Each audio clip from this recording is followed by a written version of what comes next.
heard a guy say that white people playing for the future, black people playing for the weekend. That is true. That is true. Wow. That's sad. And when you go through, I mean, a lot of people know I just lost my dad. My dad, he worked so hard. He was 83. Okay. He retired basically at 82. Wow. And checked out like a year later.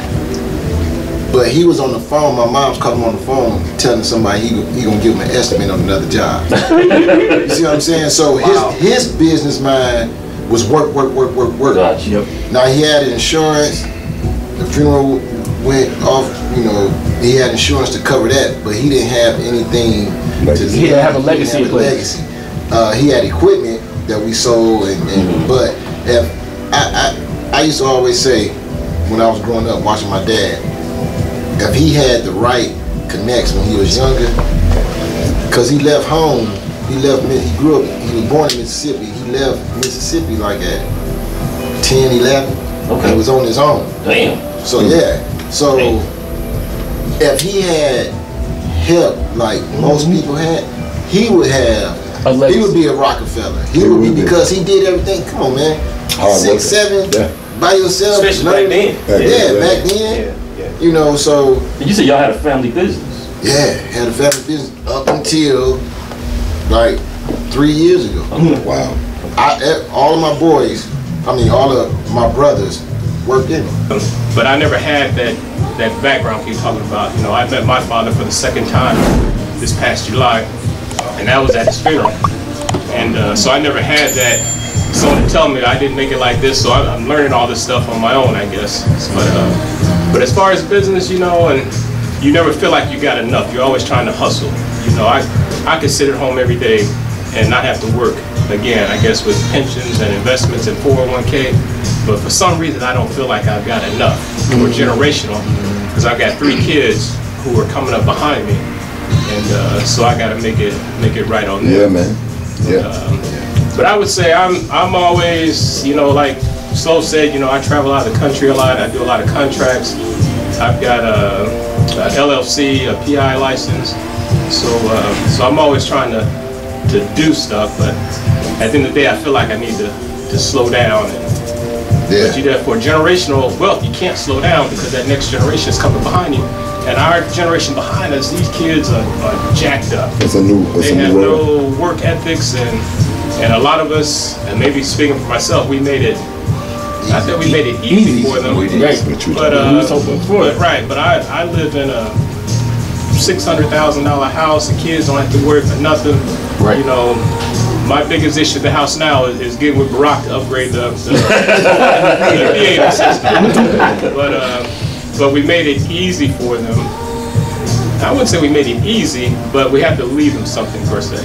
And that's my biggest fear. You gotta let them struggle a little. You gotta let them struggle. And they haven't struggled. They haven't had to go without. That's what I said. Hold on, can we stay there for a minute? Right there. I like that subject. Have we made it easy for our kids? Talk on that. I want to hear everybody talk on this. Technically, we should have. It should be easier for them. But what has it plagued us? But have we made it? But the thing is, they have to learn from our mistakes so that they don't make the same mistakes. Because that's why we make it easy for the kids. One of the hardest slaps in my face I ever got was when my son, my firstborn, I was teaching him to ride a bike, and man, I'm running behind him. And somebody said, well, why are you doing that? I said, because I don't want him to fall. And dude looked at me and says, man, are you crazy? You gotta let him fall. You gotta let him fall, because if he don't fall, he ain't gonna never learn how to get up. That's right. And man, But think about that when your child first learn to walk. You watch him, oh, look, he take his first step and he fall. Oh, get up. And you try to keep him from crying by talking. Right? But we protect them. Yeah, overprotect them sometimes. For the rest of it. My way of raising them would be like, I have to show you my struggle. Like, we have to put it down and tell them what you did. You know, almost make it a movie for them for them to actually see it. Yeah, even the mistakes. Yeah. So you wouldn't just. So the mistakes are the most important. So if you had to do it all over again, the mistakes is the most important. Amen. But even if you had to do it over again, you have a successful business. You wouldn't just give it to them and let them run. No, because they don't know. My dad is one of the most genius minds and stand-up men that I know. I thank God I came from that cloth. But my dad never told me his mistakes. That's the biggest my problem. dad said, study my fails. I mean, don't study my fails, study my successes. Right. But I'm like, listen, what that told me, because I lived by that for a while, but that was a virus in my operating system, because when I asked him, what would you do over? He parented by ego, and I said, I don't have no regrets. That's not the truth. That can't be the truth. Right. I can't tell my dad, nigga, you're lying to me. You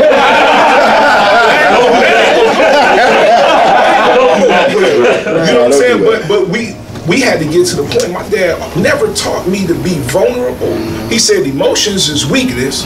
So I grew up with my architect of my operating system. My father, he put a virus in that mud.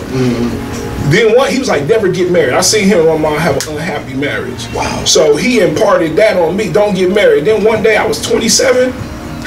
He was like, hey man, get married. I'm doing better. But then that's when I realized that every way ain't right. Everything I know ain't right. And if we impart on our kids a virus based upon our shit, it's up to us to come back when we get the information and the knowledge, and to come back and update their operating system. We update our phone, we update our computers, but when do we go back as men and humble ourselves and say, you know what, son, what I told you was not necessarily right, and here's why. And then you tell them the why. That's your story, is the why. And that's all I had to say. Tell me more about that emotions of weakness. Boy, that's powerful. Tell me what you think he meant when he said that to you. Don't cry. And listen, because my dad was in the streets, and he was like on some of that, you got to be prepared to go to jail. What you gonna do? If you out here in these streets, you gonna go to jail, be crying, worried about what your girl and what your family, what your friends is doing out there on the streets. So so that put a detachment up from any of my relationship, and that goes to this day. Like it's harder for me to have interpersonal relationships with people because I got a wall up. Because everybody here, his father told us the same thing: don't cry, right? You learn that later on, but at that time, it's important for you to know that lesson. But when do we talk about relationship building? Yeah. Because there's people that have businesses out here who aren't good at building relationships. Yeah. Right. Yeah, don't know how to talk to one another. First of all, let me say this, that tears, and I know that that's a taboo with black men, but tears are given to us in nature as a pressure relief valve for the soul. Sure. If you don't let some of that pressure off you, that's when you're going to snap. You got to let that pressure off you. I don't care if it's tears or if it's just getting in your car and driving from here to Alabama and back. Whatever you got to do, you got to get that pressure off you. Everything is about relationship. Everything is. We don't know how to build them. I agree with that. I agree with it 100%. And because the reason I can say that is we don't know how to speak to one another. We always talk about the man doing this to me, but we don't speak to one another. We see one another, we look at each other. But like he said, you build a wall. All of us have built protective walls. So we protect ourselves from certain relationships to not be hurt. Yeah. Our own selves. Like if you ever, I mean, any one of us, you can just go to the mall. You have paper bags if you want to. You don't get mean mud. Somebody is like, you don't get mean. And then you can't say, I'll give you an example. I told this one guy, I said, you never seen any other race walking around mean mugging each other.